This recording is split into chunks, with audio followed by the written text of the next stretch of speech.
Sekarang kita akan request tentang Pesarian Agung, makam Kiai Haji Abdul Hadi yang ada di Dalangan Kertek, yang kalau tanggal 16 Syawal itu diziarahi oleh ribuan orang sehari semalam penuh. Tapi kalau hari-hari biasa ya seperti ini, sepi. Perlu diketahui bahwa para peziarah itu datang dari mana-mana, dari seluruh penjuru Nusantara, warga Rifaiyah, dan juga orang-orang yang bukan warga Rifaiyah juga ikut-ikutan. Dan apa sebenarnya misteri yang ada di makam ini? Sebenarnya maka kita akan melihat seperti apa makam itu, dan kita tidak akan masuk ke jungkupnya lah. Pokoknya kita melihat makamnya saja. Nah, ini area sekitar makam ini. Nah, kita mulai masuk. Di sini ada semacam aula atau musolanya. Ini makamnya seperti ini nih. Bagi Anda warga Rifaiyah yang belum tahu atau sering dengar tapi belum pernah ke sini, inilah makamnya seperti ini. Nah, kalau ini kita ke gerbang utama. Kalau tadi kan arah ada jalan samping, dan ini jalan yang masuk. Kita malah dari dalam dulu ini. Nah, kita ke gerbang utama dulu. Sebelum masuk itu ada, nah ini gerbangnya, ada tempat untuk wudhu apa itu, pokoknya ada air. Terus ini ada musolanya. Nah, ini pintu gerbangnya. Ini pintu gerbang makam. Dan makamnya seperti itu. Kalau tadi kita dari pintu samping, sekarang kita dari pintu utama. Ini namanya musolanya itu musola di hajat.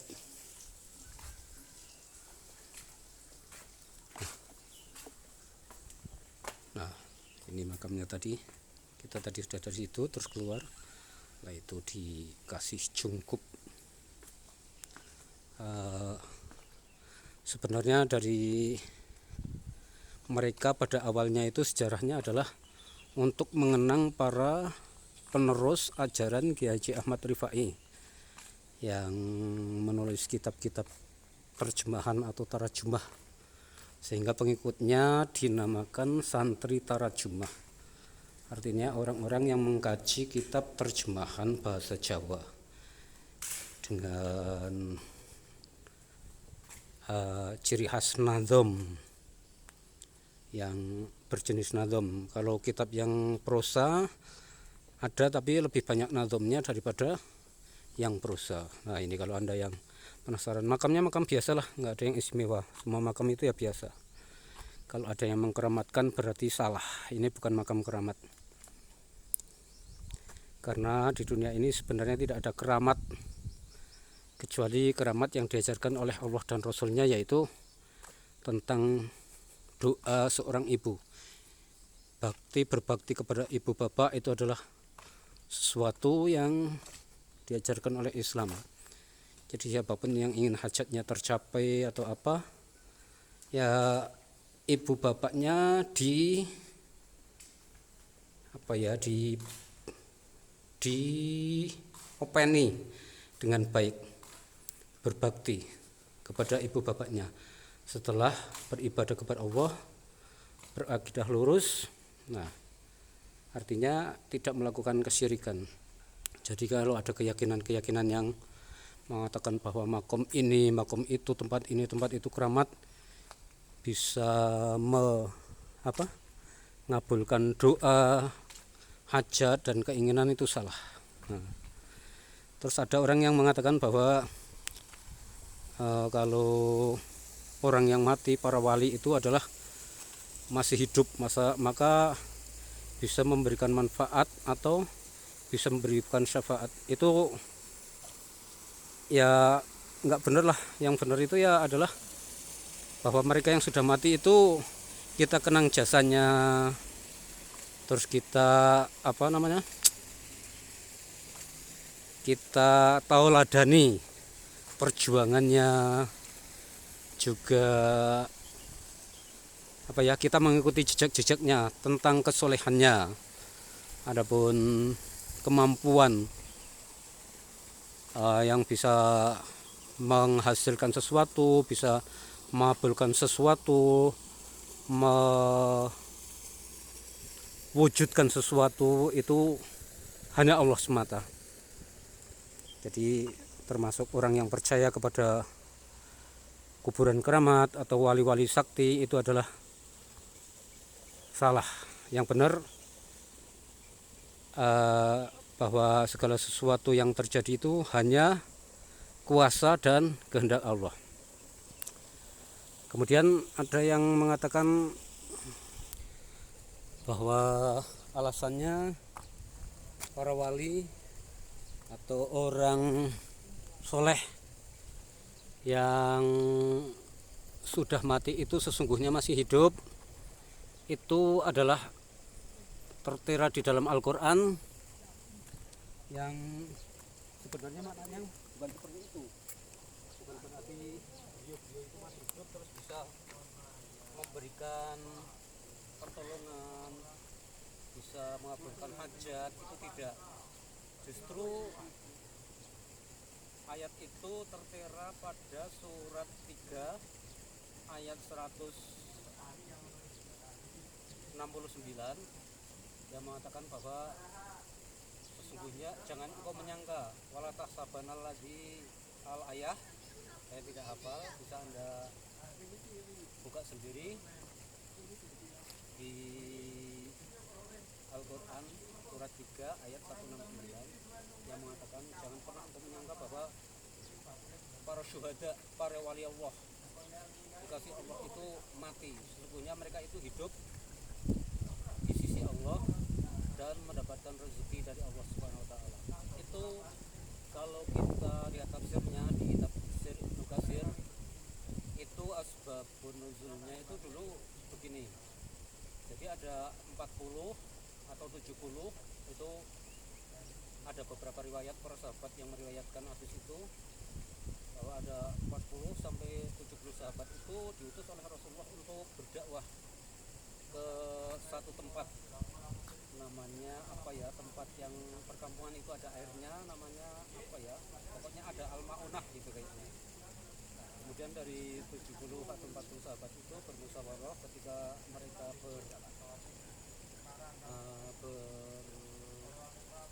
beristirahat di satu gua yang di dalamnya itu ada airnya. Mereka bermusyawarah dan mengatakan siapa di antara kita yang akan menjadi ketua untuk berdakwah ke kaum itu.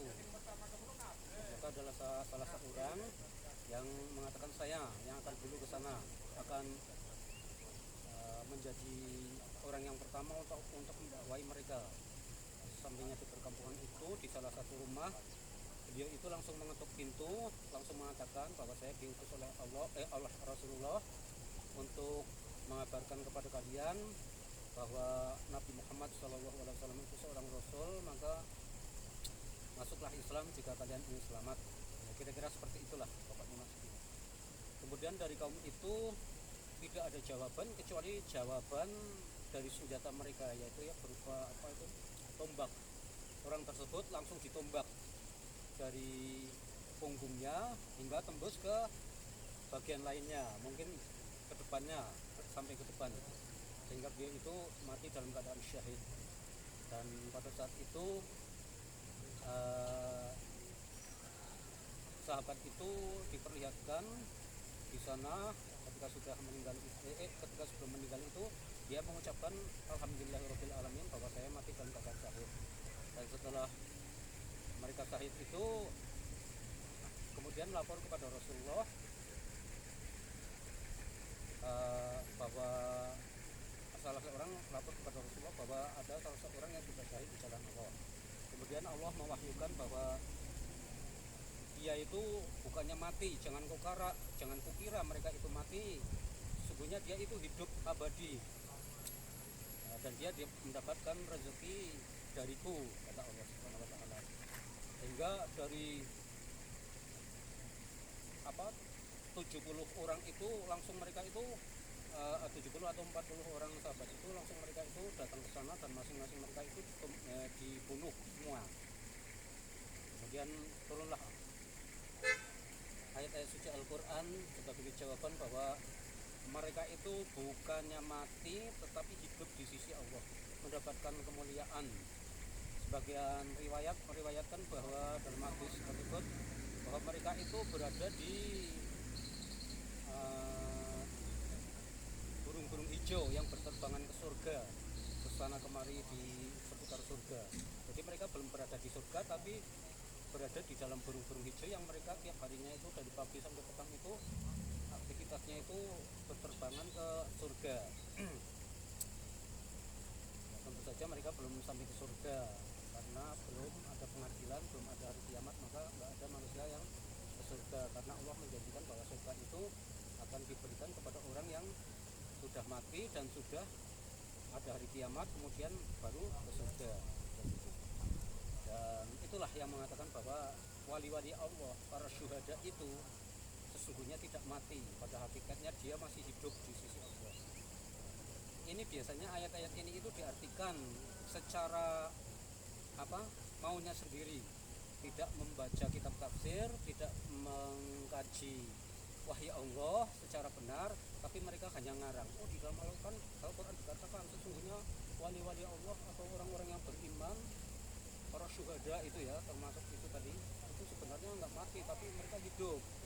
Anggapan mereka hidupnya itu setelah mati mereka itu hidup seperti kita, atau mungkin mikir bahwa dia punya kekuatan, wali-wali itu punya kekuatan dan diyakini bisa membantu mereka dalam mengabulkan hajat, dalam mewujudkan sesuatu. Dan ini pemahaman yang seperti ini salah. Maka saya anjurkan kepada Anda yang masih berpemahaman seperti itu, cobalah Anda kaji Al-Quran, kaji Al-Hadis yang sahih, kaji maknanya, kaji tafsirnya. Kalau saya sendiri terus terang lebih suka mengkaji tafsir Ibnu Katsir. Kalau Anda silahkan mau pilih tafsir apa. Yang jelas surat itu, di surat 3 itu ayat yang ke 169 itu ya seperti itu. Jadi maksudnya seperti itu. Bukan berarti kalau wali Allah itu sudah mati kemudian masih hidup, masih bisa mengabulkan. Enggak, yang mengabulkan dari sesuatunya itu Allah. Demikian uraian kami, maksudnya kami tidak ingin berpolemik dan tidak ingin menjustis, cuma ingin meluruskan agar kita ibadahnya itu misalnya kita ziarah apa itu untuk mengingatkan kita supaya kita ingat mati. Jadi tidak ada tujuan selain itu. Dan kalau kita mendoakan mereka yang sudah berada di alam kubur itu memang dianjurkan dan diperintahkan. Mereka yang sudah nggak bisa apa-apa kita doakan. Yang kita masih hidup saja, yang masih bisa apa, kita juga disuruh mendoakan sesama muslim. Semoga dengan video ini bisa memberikan satu pencerahan, dan mohon maaf jika ada kesalahan. Sampai di sini saja. Wassalamualaikum warahmatullahi wabarakatuh.